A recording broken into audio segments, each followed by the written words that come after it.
अच्छा, हम 16.22 पे बात कर रहे थे और मैंने आपको कहा था कि अमाउंट विदड्रॉ के अलावा चेक सिग्नेटरी का कोई काम नहीं होता। तो अगर हम तीनों देखें, तीनों पॉइंट्स किसके हैं? मैंने आपको कहा कि पिछली वीडियो में कि एचआर के या पेरोल के काम है, तो इसके अंदर नन नंबर वर्क है और सिर्फ उसका क्या किस चीज़ के लिए रिस्पॉन्सिबल होता है, वो बाद में अगर अमाउंट विदड्रॉ हुई है या नहीं हुई, इस चीज़ का रिस्पॉन्सिबल है, इस चीज़ को देखेगा और उसका कोई काम नहीं है, सारा कुछ पेरोल डिपार्टमेंट देख रहा होता है या फिर जो भी डिपार्टमेंट एक्सपेंस का, प्रोडक्शन डिपार्टमेंट, उसका मैनेजर देख रहा होता है इस चीज को, या अकाउंट्स डिपार्टमेंट देख रहा होता है। ये सीन है। अब उसने जनाब आगे कहा है कि a company is preparing a budget for the product and the following data has been provided. ठीक है। Planned sales units, planned sales बताइए कि मंथ वन में 2000 यूनिट्स है, फिर 2000, फिर 2500, फिर 2800। No inventory of unit is held, closing inventory is at each in each month must be 40% of the next month sales. ठीक है। Supplier are paid in month following purchase. ठीक है। The standard cost of material is this, what is the budget payment of material supplier in month 3। सही हो गया।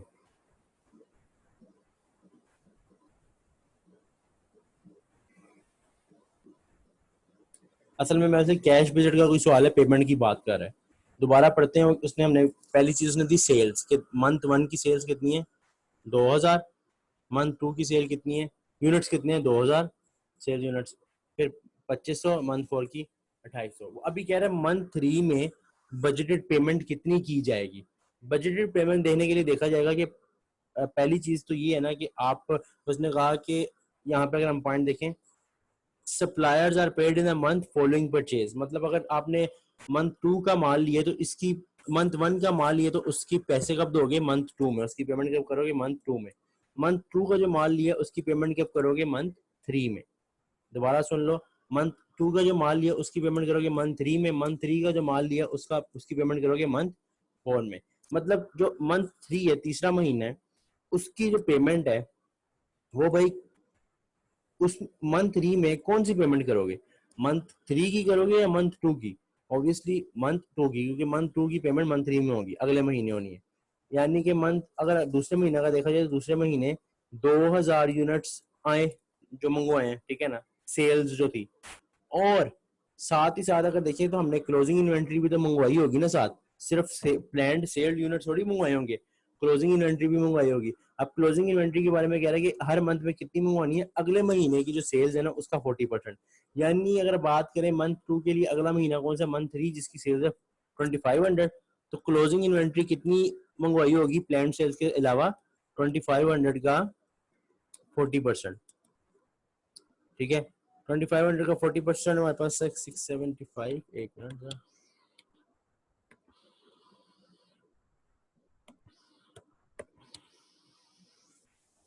2500 का 40% यार 1000 आ रहा है। ठीक है। 2500 का 40% आ रहा है 1000। तो 1000 जो है ना यूनिट्स मंगवाएंगे एज अ क्लोजिंग इन्वेंट्री और 2000 मंगवाएंगे सेल्स के, जिसकी ये है मंथ टू की डिटेल्स। लेकिन पेमेंट कब करनी है? देखो, payment, budgeted payment of material supply in month three. Payment in ये सारी कब होनी है? मंथ थ्री में होनी है। तभी मैं ये मंथ टू की सारी डिटेल्स देख रहा हूँ।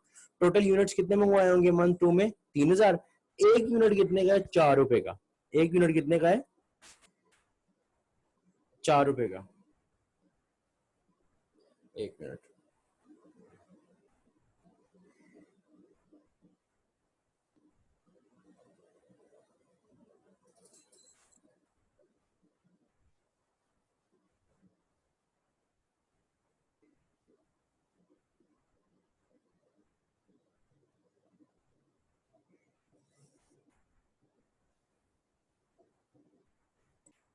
अच्छा, तो इसमें क्या होगा कि 3000 हमने यूनिट्स मंगवाने होंगे और एक यूनिट है 4 रुपए का। अच्छा, आंसर इसका ना आ रहा है 12,000। ठीक है ना। इसका इशू ये है कि इसके अंदर ना क्या कहते हैं, ओपनिंग इन्वेंट्री कोई नहीं दी हुई। लेकिन अगर आप सोल्यूशन खोलोगे ना तो उसने ओपनिंग इन्वेंट्री दी हुई है। तो इस सवाल में थोड़ा इशू ये है कि इसके अंदर जैसे इसने बोला कि इसे सिर्फ क्लोजिंग इन्वेंट्री की डिटेल्स दी हुई है, जो कि हमने लिख दी। ओपनिंग इन्वेंट्री जो पहले पे थी वो इन्होंने डिटेल्स नहीं दी हुई। इसका मतलब अगर ओपनिंग इन्वेंट्री की डिटेल्स नहीं है तो आंसर इनमें से कोई भी नहीं आएगा। जो मैंने पीछे सोल्यूशन देखा, सोल्यूशन में इसका क्या सीन है कि ओपनिंग इन्वेंट्री दी हुई है।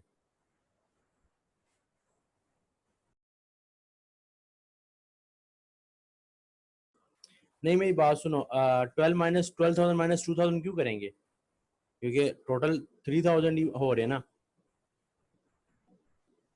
3,000 अगर हम बात करें इन 3,000 की, इस एमसीक्यू में ना थोड़ा इशू ये है कि स्टार्ट वाली ओपनिंग इन्वेंटरी नहीं दी उन्होंने, स्टार्ट पे ना 800 की ओपनिंग इन्वेंटरी रखी हुई है, वो या तो यहाँ पे नहीं दी हुई थी, अगर यहाँ दी होती तो उसके ऐसे करते हैं ओपनिंग इन्वेंटरी के हिसाब से है, क्लोजिंग इन्वेंटरी के हिसाब से जो है वो आंसर ये होगा। ये सवाल 16.23 नोट कर लेना कि इसका सोल्यूशन जो है ना वो पीछे से और है, मतलब ओपनिंग इन्वेंटरी उसने दी हुई है जो कि यहाँ सवाल में नहीं दी हुई। ठीक है,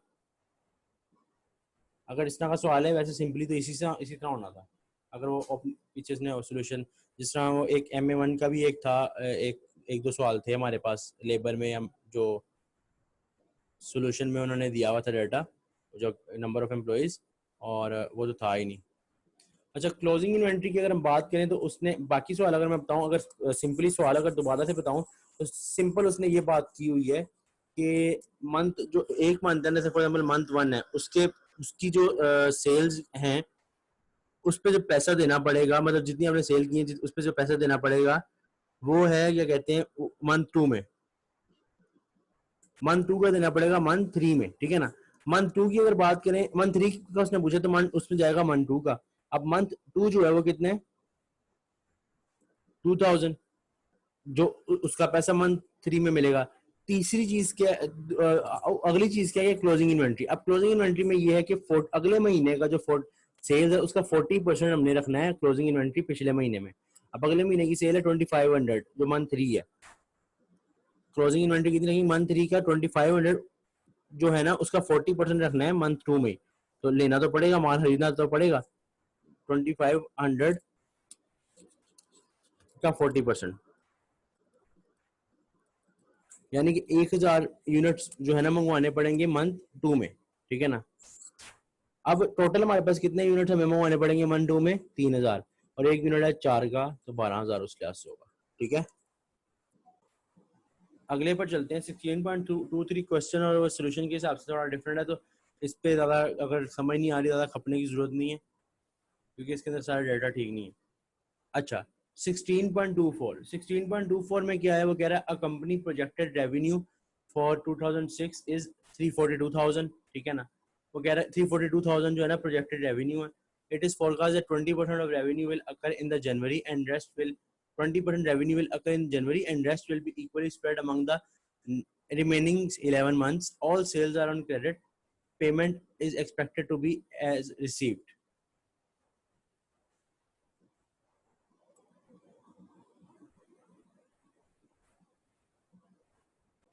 इस सवाल में जो 342,000 है उसमें से वो कह रहा है कि 342,000 में से 20% सेल्स जो है ना वो तो होंगी जनवरी में। ठीक है ना, मतलब अगर हम देखें कि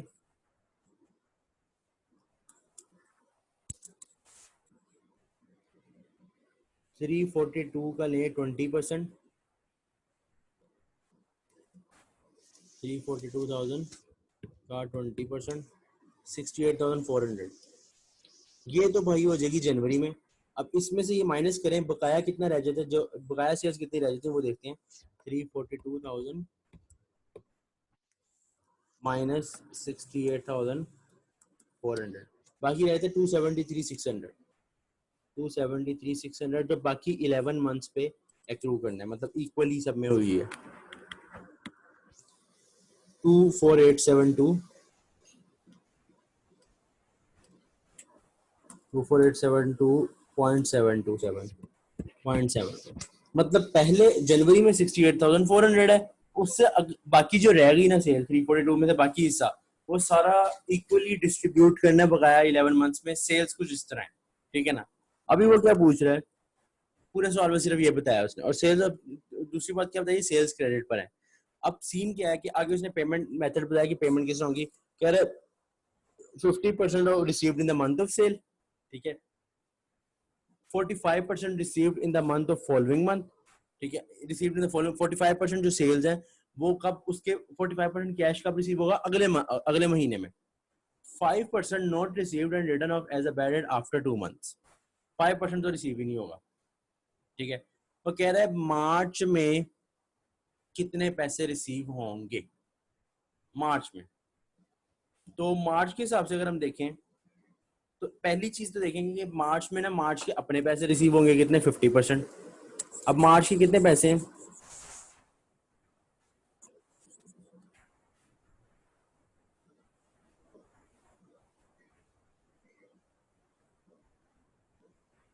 तकरीबन हम इसको अगर हम कर लें इसको, क्योंकि राउंड ऑफ कर, अगर एमसीक्यू में है तो राउंड ऑफ करके कर लिया अगर आसान हो जाएगा आपके लिए। 24873 रिसीव हुए है फरवरी मार्च में, मतलब फरवरी से एंड तक दिसंबर तक सबकी यही सेल है 24873। यानी अगर हम जाके देखें कि मार्च में हमें कौन कौन से पैसे रिसीव होने हैं, एक तो मार्च के अपने रिसीव होने हैं। अब मार्च के अपने कितने रिसीव होने हैं, ऊपर वाले सवाल की तरह ही है, 50% received in the month of sale, कि मार्च में जो अपने रिसीव होने थे वो कितने हैं, जो मैंने अभी बताया यहाँ पे 24873 जो है इसका 50%, 24873 का 50%, जो मार्च का अपना हिस्सा है, जो मार्च की सेल में उसका 50% जो कैश मार्च में मिलना है वो हिस्सा, plus 45% received in following month, मतलब कि अगले महीने, यानी कि मार्च में कुछ हिस्सा फेब्रुवरी का भी आया होगा, क्योंकि फेब्रुवरी की सेल जो हुई होंगी उसमें से कुछ हिस्सा मार्च में गया है। कितना हिस्सा, 45, क्योंकि उसने लिखा है 45 received in the following month, यानी फेब्रुवरी का 45% हिस्सा अगले महीने मिलना है, यानी फेब्रुवरी का मार्च में मिलेगा। उसने मार्च का कैश पूछा हुआ है, तो फेब्रुवरी का कितना हिस्सा है 40%। अब फेब्रुवरी की सेल्स भी यही है 24873 का 45%, मार्च का 50% और पिछले महीने का 45%। ठीक है, अगर मैं इनको निकालूं तो टोटल करके जो इनका आंसर आएगा ना, अलग-अलग नहीं कर रहा, टोटल करके जो इनका आंसर आएगा वो होगा 23629। इसका आंसर है बीटा 16.24 का। दोबारा सुन लो, मार्च में मार्च का ही 50% मिलना है, ठीक है, और फरवरी का पिछले महीने का 45% मिलना है। इसी तरह अगले किसी मंथ का भी पूछ लेता तो सेल 247,873 ही थी, और स्कीम यही थी कि 50% उसी माह का और उसने कहा 45% अगले महीने मिलता है, यानी कि मार्च में किसका मिला होगा हिस्सा, फरवरी का 45%। इससे अगला उसने पूछा कि one of the main criteria in considering the investment surplus cash is risk, ठीक है ना, which of the following investment is generally considered to carry greatest risk। वो कह रहा है इसमें सबसे ज्यादा रिस्क किस चीज में है, सबसे ज्यादा रिस्क। वैसे तो ये आप के लेवल का है नहीं, क्योंकि इसके अंदर जो आंसर है ग्रेटेस्ट रिस्क 16.25, इसका अल्फा प्रेफरेंस शेयर आप लोगों के कोर्स में वैसे है नहीं, ठीक है ना, कन्वर्टेबल लोन भी नहीं है, गवर्नमेंट सिक्योरिटीज गोल्ड लोन है उसने उस लिहाज से कर दिया, लेकिन इसका आंसर अल्फा है, इसको छोड़ दो, या MA2 लेवल पे है ही नहीं, प्रेफरेंस शेयर और ये चीजें नहीं है, इसको छोड़ो, ठीक है ना। ये आगे लेवल पे आएगा, F5 लेवल पे, F9 लेवल पे पढ़ोगे आप लोग।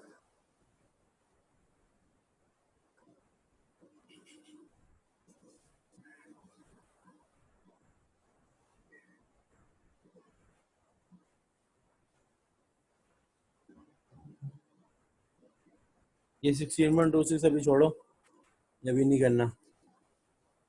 अगर ये करवाना होगा तो मैं बाद में करवाऊंगा, पहली बार मैंने ये करना ही नहीं है, क्योंकि ये फाइनेंशियल अकाउंटिंग का सवाल है, इस पोस्ट अकाउंटिंग में नहीं आएगा। और सेम यही चीज़, ये 16.26 और 16.27 मैंने करवाना हुआ तो मैं करवाऊंगा, इससे पहले मैं देख लूँ, वरना ये ज़्यादा हो जाएगा, इसको करने की ज़रूरत नहीं है।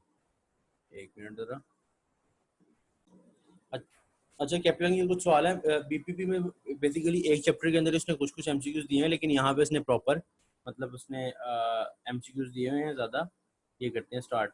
293 है पहला MCQ, working capital is most likely to increase when, कह रहा है वर्किंग कैपिटल कब इंक्रीज होता है। अब वर्किंग कैपिटल है क्या, नॉर्मली वर्किंग कैपिटल हमने पढ़ा हुआ है current asset minus current liability. Increase दो सूरत में कर सकता है, या तो करंट एसेट बढ़े तो इंक्रीज कर जाएगा, या करंट लाइबिलिटी कम हो, इन दोनों सूरत में बढ़ सकता है। देखते हैं, वर्क इन प्रोग्रेस फॉल, आगे पढ़ते हैं। Selling price increase, selling price का तो मेरा हाल कोई ताल्लुक नहीं है। Credit period to customer is reduce, हाँ वर्किंग कैपिटल में हमने पढ़ा था कि अगर हम कस्टमर को कम से कम क्रेडिट पीरियड दें, यानी कि करंट एसेट यानी रिसीवेबल्स जो हैं, रिसीवेबल का जो टाइम है वो कम कर दें, ठीक है ना, तो इससे भी हमारा वर्किंग कैपिटल अच्छा हो सकता है। और supplier, credit taken from the supplier is increased. एक मिनट देख रहा हूँ, देखो मेरी बात सुनो। Credit period of customer is reduced. Credit period क्या होता है? आपका जो रिसीवेबल होता है, ठीक है ना, इससे क्या होगा, आपका वर्किंग कैपिटल जो रिसीवेबल है अगर कम हो जाएगा तो करंट एसेट एक किस्म का कम हो जाएगा, इससे आपका वर्किंग कैपिटल कम होगा। मतलब कि वर्किंग कैपिटल अगर आप कैलकुलेशन के हिसाब से देखोगे कम होगा, आपके लिए बेहतरी है कि आपको ज्यादा कैपिटल नहीं इन्वेस्ट करना पड़ेगा। अगर credit period for the supplier is increase, ठीक है, इंक्रीज हो जाता है, मतलब कि पेएबल आपके ज्यादा हो गए। अब पेएबल ज्यादा नहीं, अगर वर्किंग कैपिटल पूछा है किससे ज्यादा से ज्यादा इंक्रीज करेगा। अगर करंट लायबिलिटी ज्यादा हो गई, यानी कि ये देखो ना, अगर क्रेडिट पीरियड पे ज्यादा कर लेंगे तो हमारी करंट लायबिलिटी ज्यादा देर के लिए ज्यादा हो जाएगी ना, करंट लायबिलिटी ज्यादा रहेगी। करंट लायबिलिटी ज्यादा रहेगी तो वर्किंग कैपिटल ज्यादा होने की बजाय कम रहेगा। इसी तरह करंट एसेट रिसीवेबल कम कर लेंगे, हाँ वर्किंग कैपिटल साइकिल जरूर अच्छा हो जाएगा, लेकिन मैं कह रहा हूँ वर्किंग कैपिटल निकालना जो current asset minus current liability है। रिसीवेबल कम करेंगे तो ऑब्वियसली करंट एसेट कम होगा बढ़ने की वजह, जिससे वर्किंग कैपिटल में फर्क आएगा, ठीक है ना। पीछे रह गया वर्क इन प्रोग्रेस और सेलिंग प्राइस।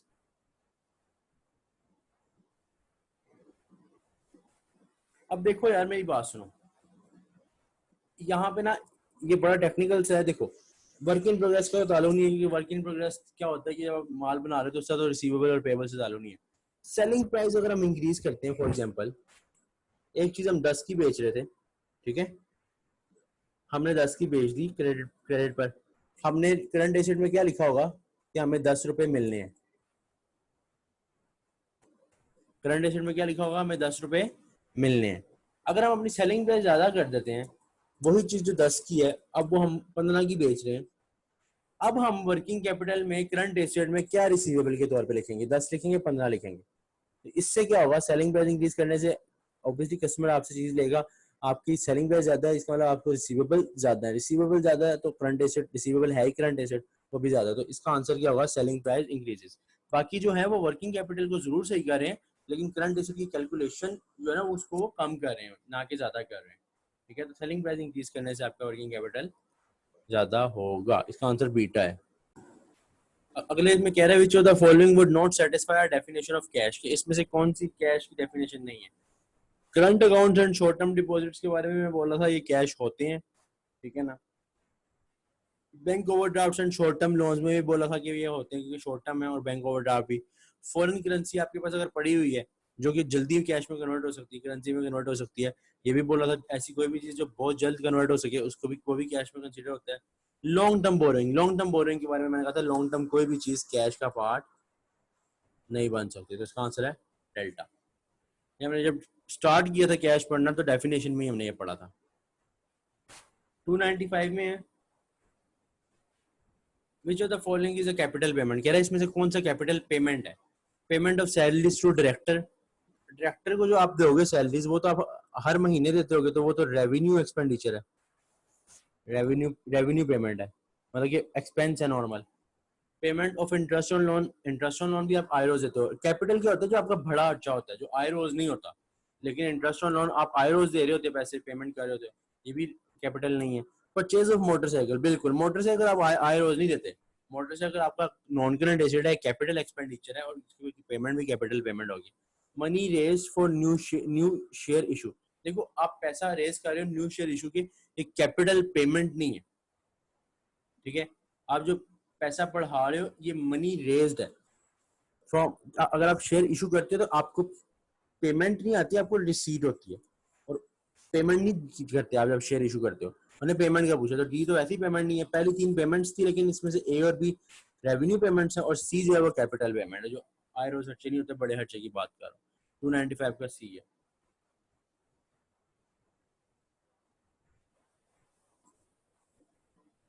296 में कह रहा है which of the following item would affect the company's cash flow but not its profit, वगैरह कौन सी ऐसी चीज है जो कंपनी के कैश फ्लो को जरूर हिलाएगी लेकिन प्रॉफिट पे फर्क नहीं पड़ेगा।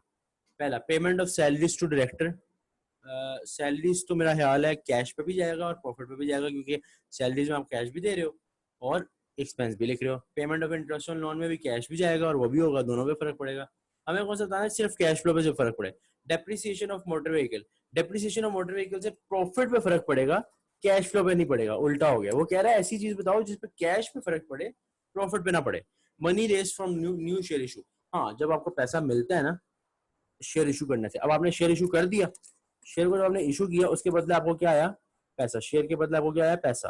पैसा आया तो आपका कैश फ्लो तो बढ़ गया, लेकिन प्रॉफिट पे कहीं हमने लिखते हैं एसपीएल में कहीं लिखा होता है कि आपने शेयर्स इतने के दिए थे तो आपको इतना पैसा मिला, तो वो आपका कोई एक्सपेंस या आपकी इनकम है, कहीं पे भी नहीं लिखा होता। इसके लिए एक अलग स्टेटमेंट होती है। तो सिर्फ किस पे फर्क पड़ता है, कैश फ्लो पे पड़ता है, money raise from new share issue से, प्रॉफिट पे नहीं पड़ता। मैंने जब आप लोगों को बताया था ये दोनों चीजें, तो उसमें मैंने ऐसे ही बताया हुआ है। आप लोग अगर रिवाइज करो उस चीज को तो प्रॉपर लेक्चर, तो उसमें मैंने ये चीजें बताई हुई हैं, ये वाला एमसीक्यू जो मैं अभी डिस्कस कर रहा हूँ।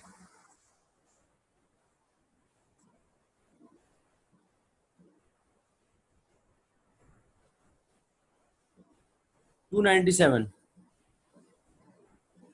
297 के बारे में, cash budget prepared for the fourth coming 3 months shows a substantial cash surplus in first 2 months. Which of the following should suitable action? Substantial cash पूछ क्या रहा है यार ये, cash budget prepare for the fourth coming 3 month shows. अच्छा अच्छा, वो कह रहा है कि हमारे पास ना हमारा जो बजट है, कैश बजट, उसके मुताबिक हमारे 3 महीनों में आगे सरप्लस आ रहा है, यानी कि इनफ्लो ज्यादा है। तो कह रहा है कौन सा हम क्या क्या करें। Pay suppliers early to receive cash discount. देखो जब पैसे ज्यादा होते हैं ना तो आप सप्लायर को जल्द से जल्द पे करके ना कैश डिस्काउंट ले लो। कैश डिस्काउंट कब मिलते हैं, जब आप जल्दी पे करते हो, ये बिल्कुल ट्रू है। Buy new plant and machinery, इसका तो ताल्लुक है ही नहीं कि पैसे वो सरप्लस के मतलब आप कैपिटल एक्सपेंडिचर कर लो। कैपिटल एक्सपेंडिचर तो होता ही देखा जाता है SOFP financial position. Invest in treasury bill, हाँ हमने कहा था कि इन्वेस्टमेंट आप जब मर्जी कर लो, जब आपके पास सरप्लस हो तो आप इन्वेस्टमेंट बैंक में कर लो, ट्रेजरी बिल्स में कर लो, गिल्ड्स में कर लो, जो भी। इसका मतलब ये और ये तो ट्रू होगा, ए और सी ये फॉल्स है।